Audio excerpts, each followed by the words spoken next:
जब पहली बार मैंने ज़ाम्बा के बारे में सुना through one of my friend, मुझे कुछ भी पता नहीं था। मेरे को पता था कि इतना पढ़ाना है, बट जब इनके साथ जुड़ा तो पढ़ाने का तरीका ही अलग था। एजुकेशन का प्रैक्टिस है वो और हमारा जो ज़ाम्बा का प्रैक्टिस है इज़ टोटली डिफरेंट।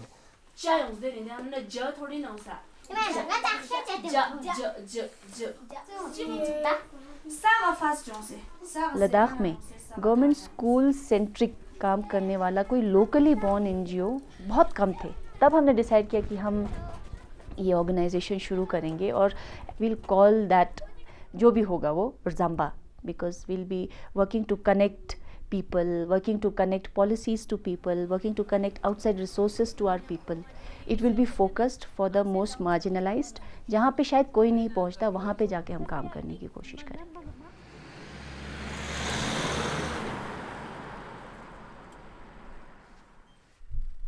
जो हमारे प्रोग्राम चलते हैं ना, लद्दाख के one of the remotest areas में चलते हैं, जहाँ जाना ही हमें बहुत चैलेंज है। रंगदुम, परकाचिक, एक एक दिन निकल जाता है हमें वहाँ पहुँचने आने जाने में।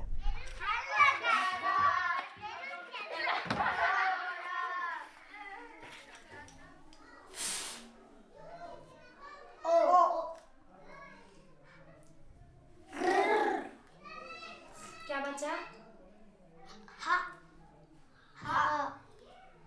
खुद को बहुत खुशकिस्मत समझती हूँ कि मुझे ऐसे ज़ाम्बा के एजुकेटर के तौर पे यहाँ आके अपनी कम्युनिटी के लिए कुछ करने का मौका मिला, और ख़ास तौर पर गवर्नमेंट स्कूल में। एक तो मैं इसी स्कूल से पढ़ी हूँ, क्लास 3-4 तक मैंने यहीं पढ़ा है, तो ये मेरा एक ड्रीम था कि इसी स्कूल में पढ़ाना मेरा एक सपना था। हम कोशिश करते हैं कि पीबीएल के हिसाब से बच्चों को पढ़ाए, तो उसका बहुत ज़्यादा इम्पैक्ट होता है बच्चों पे। बच्चे मज़े मज़े में पढ़ भी लेते हैं और उनको इजीली समझ भी आ जाता है। Project based learning approach in principle एक इंक्वायरी बेस्ड मॉडल है। एक ऐसा पेडागोजिकल अप्रोच है जिसमें बच्चे के सिर्फ नॉलेज बेस को ही आप स्ट्रेंथन नहीं करते, आप उसके बाहर भी जाके बच्चे के बहुत अलग अलग स्किल्स को डेवलप करते हैं, स्पेशली उनका लैंग्वेज स्किल, कम्युनिकेशन स्किल, उनके क्रिटिकल थिंकिंग और रिफ्लेक्टिव जो स्किल है उसको ज़्यादा आप बहुत ज़्यादा बच्चे में बिल्ड कर सकते हो। जब आप बच्चे के थिंकिंग एबिलिटीज़ को बिल्ड करेंगे तो फिर उसके बाद तो सारी चीज़ें होंगी ना, वो इमेजिनेटिव होगा। ज़ाम्बा में आने के बाद मुझे ये रियलाइज़ हुआ कि किसी बच्चे को पढ़ाने से पहले उसके लिए एक सेफ़ स्पेस क्रिएट करना पड़ता है। वो सेफ़ स्पेस बनाने के लिए आपको ख़ुद एक बच्चा बनना पड़ेगा, एक बच्चे की तरह आपको सोचना पड़ेगा कि मुझे ये चीज़ जो है वो कैसे समझ में आएगी। अगर आपको ए फॉर एप्पल आप बच्चे को पढ़ा रहे हो तो आपको एक बच्चा बन के सोचना पड़ेगा कि ए फॉर एप्पल बोलने से मुझे तो समझ में नहीं आएगा, जब तक मुझे दिखाओगे नहीं, मेरे हाथ में नहीं दोगे, मुझे टेस्ट नहीं कराओगे, तब तक मुझे समझ में नहीं आएगा। तो आपको एक बच्चे के साथ रह के एक बच्चा आपको बनना पड़ता है, तब वो आप उसके लिए एक सेफ स्पेस क्रिएट कर पाते हैं।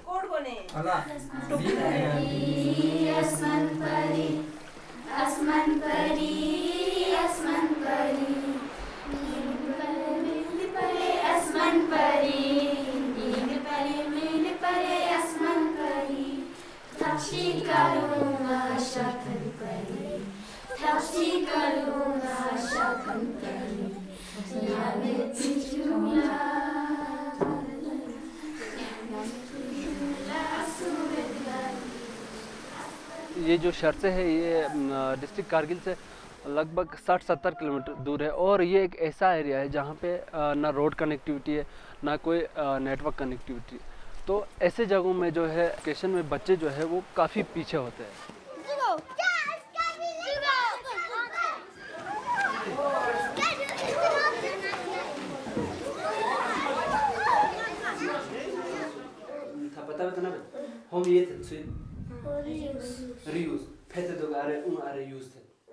मैं यहाँ पे फाउंडेशनल लेवल पे टीचिंग करवाता हूँ।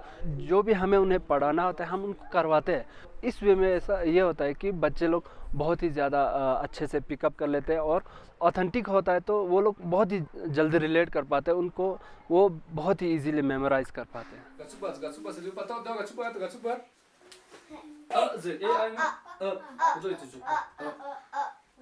फोनिक्स का बच्चों को ज़ीरो नॉलेज था, हमें ये भी बताया गया था कि जम्बा से कि इनको फोनिक्स पे काम करना है। फोनिक्स से उनका जैसे किसी भी चीज़ को वो लोग उनका प्रोनाउंसिएशन तो ठीक होता ही है, उनका स्पेलिंग हो, डिक्टेशन, बाकी सब कुछ उससे फोनिक्स पे ही डिपेंड करता है। क्लास ऑब्जर्वेशन हर मंथली होते हैं, जहाँ पे हम लोग 30 से 40 मिनट का क्लास उनको ऑब्जर्व करते हैं, उनको रिकॉर्ड करते हैं। उसके बाद हम लोग जो स्कूल हेड होते हैं, एजुकेटर, सब बैठ के एक रिफ्लेक्शन सेशन होता है, जहाँ पे उनकी कमी या जो अच्छा किया सब कुछ को हम शेयर करते हैं। उसके बाद हम उनको ऑब्जर्वेशन का फीडबैक होता है ना, वो चीज़ उनसे शेयर करते हैं। ये चीज़ मदद करते हैं कि हम अपने फेलो को डे टू डे कैसे उनको ग्रो कराएं।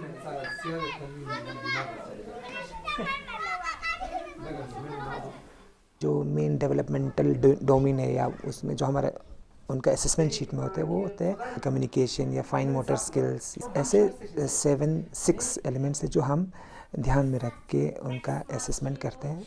जो आपका एक्टिविटी था अच्छा था, बच्चे देखो मेन मकसद हमें बच्चों को सिखाना, बच्चे सीख गए। ये जो हमारे जो भी एलिमेंट्स है जो NEP 2020 में है, वो भी सेम चीज़ कहता है कि ये चीज़ होना चाहिए आजकल के जो एजुकेशन सिस्टम में ना। तो एक वेस्ट मटेरियल से आपने कलेक्ट करके क्या बनाया, एक यूजफुल थिंग्स बना। आप इस पे क्या करते हो, आपने जो जो नए चीज़ वर्ड सीखते हो आप इस पे चिपकाते हो। सबसे बड़ा चैलेंज तो हमारा ये हमारे जितने भी कम्युनिटीज़ है वो बहुत दूर है, ये भी एक चैलेंज है। उसके अलावा जो एजुकेशन का प्रैक्टिस है इज़ टोटली डिफरेंट। कम्युनिटी में पेरेंट्स को समझाना, VCs को या इन सब को, स्कूल हेड को, इवन जहाँ हम चलाते हैं स्कूल हेड को ही, क्योंकि उन्होंने भी कभी ऐसा चीज़ करा नहीं होता है बेस लर्निंग के थ्रू या फोनिक्स को ही बोला, तो इन सब को उनको बताना थोड़ा चैलेंज हो जाता है।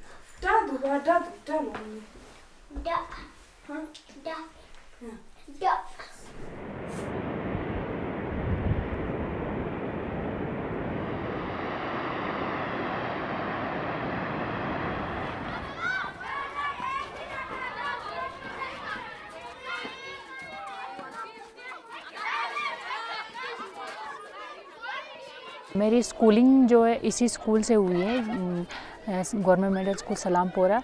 अभी मैं एज ए एजुकेटर काम कर रही हूँ इसी स्कूल में जिस स्कूल से मैंने पढ़ाई की।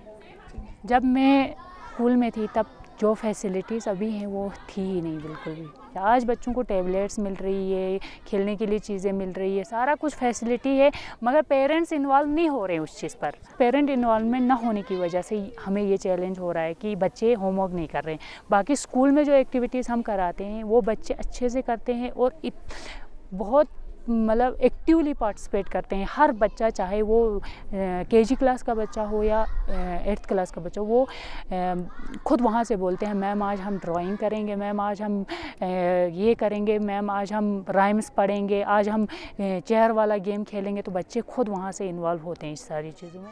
Yes, they movie around. She shows. हमारा बच्चों का रीडिंग एबिलिटी बहुत कम है। फिर ये जो जंपा का या एजुकेटर जो है ना, उन्होंने हमें वो जो फोनेटिक का ज्ञान दे रहा है हमारे बच्चों को। फोनेटिक का जब किसी बच्चे को फोनेटिक का ज्ञान आ जाएंगे तो उसको रीडिंग हैबिट उसका बढ़ाना तो तय है। जब स्टार्टिंग में मैं यहाँ पहुँचा तो हम 3 टीचर थे, मैं डे के 3 टीचर, बाकी जो 2 टीचर थे वो यहीं लोकल टीचर्स थे। यहाँ पे आने के बाद मैंने देखा बच्चों का जो रीडिंग स्किल है, बच्चों का जो राइटिंग है वो बिल्कुल कमज़ोर था। जब मेरा यहाँ पे पोस्टिंग हुआ था तब स्टार्टिंग में हम 15-15 क्लासेस पढ़ाते थे, जो कि पढ़ाना इम्पॉसिबल है। मैंने खुद कोशिश करा है। स्टार्टिंग में जब 8 क्लासेस दिन में जब पढ़ाता था तो गला सूखता था। सबसे ज़्यादा मैंने एक दिन में क्लास अगर पढ़ाया है तो मैंने 12 क्लास पढ़ाया है जिस दिन मुझे चक्कर आया था। तो हमारे लिए ये बहुत बर्डन था। क्वालिटी एजुकेशन देने के लिए स्टाफ का होना बहुत ज़रूरी है। अगर स्टाफ नहीं होगा तो आप क्वालिटी एजुकेशन नहीं दे सकते, आप जितना भी मेहनत करेंगे।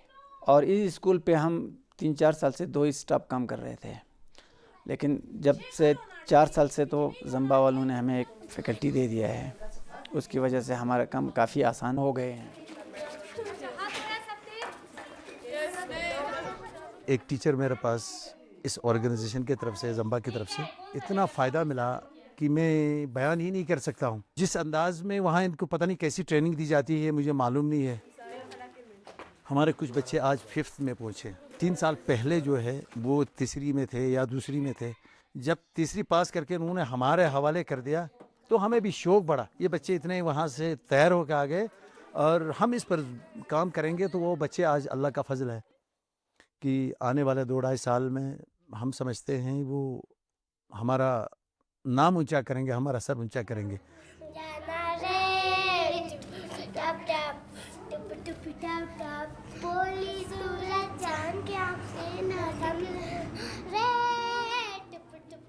हमें बहुत ज़रूरी है लद्दाख के लिए अपना जो गवर्नमेंट स्कूल एजुकेशन सिस्टम है उसको बरकरार रखना और उसको क्वालिटी का बनाना, because eventually that is going to support our futures. Government तो अपना कर रहा है, उनके टीचर्स हैं, लेकिन जब तक कम्युनिटी का खुद का बच्चा उधर नहीं जाएगा ना, उस स्कूल की अकाउंटेबिलिटी उतनी ज़्यादा बढ़ेगी नहीं। जितने ज़्यादा अपने लोकल लोगों के बच्चे स्कूल में जाएंगे उतना ज़्यादा वो स्कूल अच्छा होगा और उतना ज़्यादा बच्चे अच्छे से पढ़ पाएंगे, इक्विटेबली पढ़ पाएंगे। चाहे गरीब हो अमीर हो, सबको क्वालिटी का एजुकेशन का हक़ है और वो इक्विटी तभी बरकरार रह सकती है जब हमारे गवर्नमेंट स्कूल स्ट्रेंथन हो सकते हैं।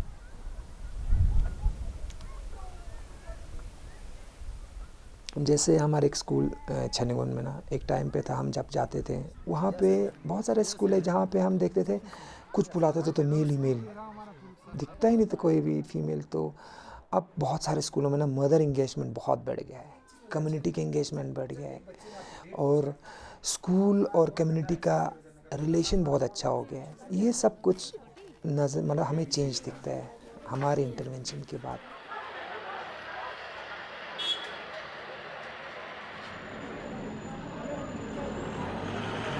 पहले कुछ और दिखता था, फिर आफ्टर दम्बा में ज्वाइन करने के बाद फिर कुछ और देखने लगा। तो मैं सोचा कि मैं भी इस दम्बा में जाकर मैं अपने आप को चेंज करूँ, इस मोटिव से मैं इस दम्बा में ज्वाइन किया कि मेरे स्कूल में क्या कमी रह गई है, मतलब जो मुझे होनी चाहिए थी वो सारी चीज़ें मैं बच्चों को देना चाहती हूँ, इसीलिए मैं स्कूल में। उसमें ये रहेगा कि मेरा टीम जो है, मेरा जो प्रोग्राम या फील्ड में जो बोलूँ एजुकेटर्स है और प्रोग्राम एसोसिएट्स है, ऐसे टीम मिला ना मुझे, हम सब का ना जो तरीका काम करने का सोच और सब कुछ विजन अलाइन होते हैं। एवरीवन वो सब मतलब ना कुछ कम्युनिटी केयर करना चाहते हैं। हम बड़े होके क्यों